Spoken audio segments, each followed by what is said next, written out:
मैं आज एक राजा की कहानी कहने जा रही हूँ और कहानी के अंत में आप लोग को उत्तर देना है कि सही क्या था गलत क्या था। एक राजा था और उसकी प्रतिज्ञा थी कि मैं ऐसी ही राजकुमारी से शादी करूंगी जो कभी किसी मनुष्य को नहीं देखी हो। उसे एक बच्ची पैदा ली और उस बच्ची को पैदा लेते हुए 7 समंदर यानी 7 जंगल के बीच एक घर बनाकर वहाँ सब राशन पताई देकर एक बुढ़िया को रख दिया उसको पोसने के लिए और बोले कि मैं इसी लड़की से शादी करूंगा। और उसने एक बरगद का पेड़ लगा दिया।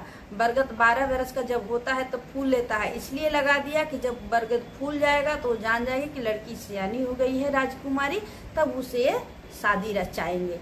और उसमें बूढ़ी माँ को बोले थे कि उसको नमक कभी मत खिलाइएगा, नमक खाना में उन्हें नहीं खिलाना था।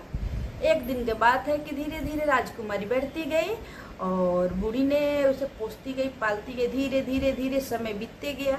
नमक तो लड़की खाई नहीं थी। वहाँ किसी एक बुढ़िया के अलावा उसे कोई नहीं मिला, कोई देखने को नहीं मिलता था। धीरे धीरे धीरे धीरे जब लड़की बड़ी हुई 12 साल की हुई तो राजा अहेर खेलने गए। जब राजा अहेर खेलने गए तो देखे कि बरगद का पेड़ तो फूल गया है, तो बोले वो अब तो राजकुमारी सियानी हो गई है। उसने जब राजा शिकार खेलने जंगल में गए तो उन्होंने बरगद के पेड़ को देखा, एकदम फलों से लदा हुआ है। राजा सोचे ओ चले क्यों न देख ले, राजकुमारी तो बड़ी हो गई होगी। और चले गए तो राजकुमारी एकदम सियानी हो गई थी, बहुत खूबसूरत और अच्छी हो गई थी। तो राजा ने अपना शादी तलवार से नोक से उनके पास, पहले के राजा लोग वैसे ही शादी करते थे और रानी से राजकुमारी से शादी कर लिए। और राजा थे ही इसलिए आलीशान बंगला था उस जंगल में। और शादी करके बोले ठीक है आप माता जी के साथ रहिए और मैं फिर कुछ दिन के बाद आपके पास आऊंगा, तब तक से मैं जाता हूँ कहीं घूमने। रानी बोली ठीक है, राजकुमारी बोली ठीक है, चली गई। कुछ दिन की एक दिन की बात है कि किसी और राजा, कोई अन्य देश के राजा ने अहेर खेलने यानी मतलब शिकार खेलने जंगल में जा रहे थे। जाते जाते उससे प्यास लगी। दूर दूर से कहीं कोई तालाब नहीं दिखा, कोई पानी नहीं दिखा। वो पानी के तलाश में इधर उधर भटकते वो निकलते गए तो बर का पेड़ देखे, अरे बर तो फला हुआ है। और उन्हें लगा कि वहाँ कोई मकान है, उनका हवेली भी दिखा। तो बोले को चलिए वहीं हम लोगों को पानी मिलेगा पीने के लिए। और उसी उम्मीद से उसने वहां पहुंच गया। पहुंचने के बाद वहां पर दूसरे राजा ने पानी के खोज में उस हवेली के पास पहुंच गया। तो वहां एक बुढ़िया निकली, बोले क्या माता जी हमें पानी मिलेगा? बोले क्यों नहीं बेटा। तो उसने पानी पिलाया। पानी पिलाने के बाद में बोला कि क्या, बूढ़ी माँ बोली कि खाना खा लो बेटा। तो ठीक है, खाना भी हमें क्या मिल जाएगा, भोजन तो खिला दीजिए। तो रानी ने बिना नमक का खाना बनाया। बहुत सारे पकवान बनाए लेकिन बिना नमक का। तो बिना नमक का खाना बना। खाने के बाद सब लोग खाया पिया। उसके बाद में रानी एक ही सवाल की, क्या खाना आप लोगों को कैसा लगा? तो राजा ने बोले बहुत अच्छा लगा, आपके हाथ के बनाए हुए खाना बहुत अच्छा लगा, लेकिन एक चीज की कमी रह गई। अगर वो कमी होती तो खाना में 4 चांद लग जाता। रानी ने हट कर दिया, आखिर क्या चीज है जो जिसके चलते मेरा खाना खराब हो गया? तो बोला उसका नाम नमक है। तो बोले अरे नमक, कैसा नमक? आज तक से तो मैंने नमक खाया नहीं है। तो राजा बोले ठीक है, मैं आपको नमक ला कर दूंगा, आप देखिएगा, नमक डाल के खाना बनाइएगा तो कितना स्वादिष्ट लगेगा। और बेचारा कहकर चला गया। अगले दिन रानी सोच में पड़ गई थी कि नमक ऐसा क्या चीज है जिसको मैंने आज तक से खाया नहीं। और उसने फिर बात को अथी कर दिया।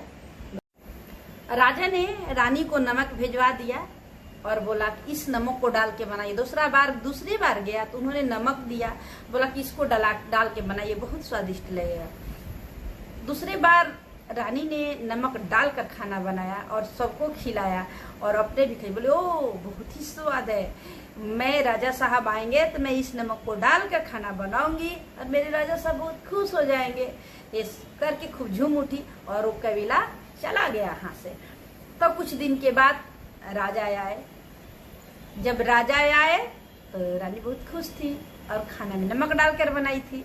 बोली चलिए आज मैं आपको ऐसा खाना खिलाती हूँ कि आप कभी खाए नहीं होंगे और मेरा बहुत तारीफ करेंगे। तो राजा पका गए, क्या भाई कैसा खाना बनाई हो, खाओ। तो बैठे राजा जी। रानी के अंदर कोई कल छपट नहीं था, बेचारी एकदम बिल्कुल साफ सुथरा और अच्छे दिल दिमाग की थी। उसे तो लगा कि एक चीज का खोज की हूँ मैं, जो खाने में मेरे राजा साहब नहीं जानते हैं और मैं वो डालकर खाना बनाई हूँ और राजा साहब खाएंगे तो बहुत धन्यवाद देंगे। लेकिन उन्हें बेचारी को कुछ पता ही नहीं था उनके साथ क्या होने वाला है। जब उन्होंने नमक से स्वाद भरी खाना बना के राजा को खिलाई तो राजा खाकर चौंक गए। अरे चौंक गए और पुनः बात किए कि नमक कहाँ से मिला, तो कौन दिया। तो रानी ने बतला दी।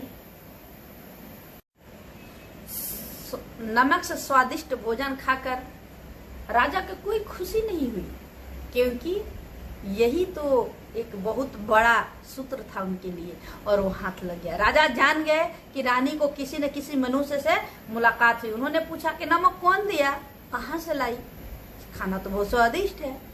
तो रानी ने हंसते हुए बोला कि एक जंगल में शिकार खेलते खेलते कोई दूसरे देश के राजा आए थे।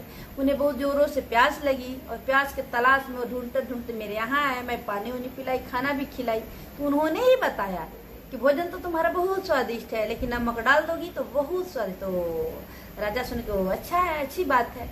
तो उसके बाद में राजा बोले ठीक है मैं गाँव जाता हूँ और अपना ख्याल रखना।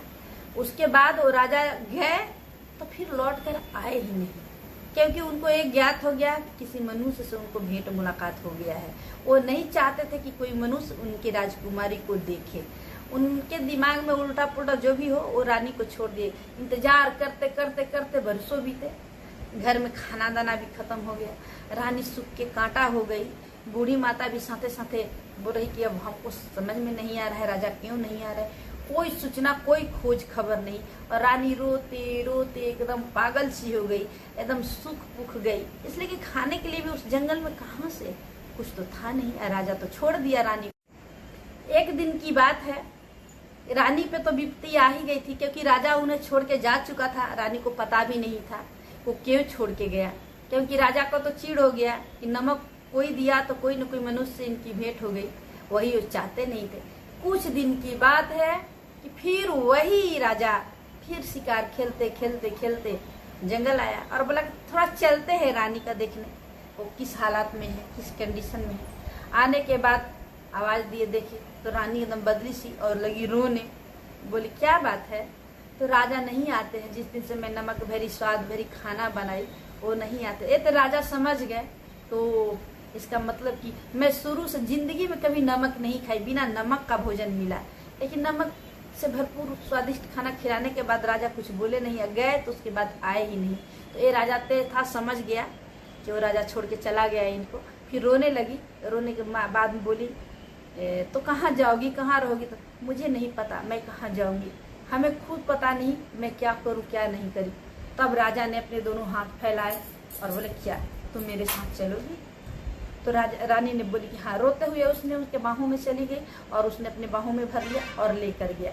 अब मैं आप लोग से यही सवाल करती हूँ, बतलाइए कौन राजा अच्छा था, दामन छोड़ने वाला कि दामन थामने वाला। आखिर मर्द ऐसे होती क्यों है? अब आप लोग बतलाएं कि राजा कौन अच्छा था, दामन थामने वाला कि दामन छोड़ने वाला। उस रानी का कसूर क्या था? उसने तो सोचा कि एक नई चीज की खोज की, मैं अपने राजा को नमक डालकर खिलाऊंगी तो राजा हमें खुश होंगे। उनको क्या पता था कि राजा के अंदर कचरा भरा हुआ था। इतिहास गवाह है तो औरतों को शुरू से ही लोग प्रताड़ित करते हैं, आज भी प्रताड़ित करते हैं। आखिर क्यों? औरत का कसूर क्या है? क्योंकि वो औरत है। आज के मर्द भी वैसे ही औरत के साथ करते हैं।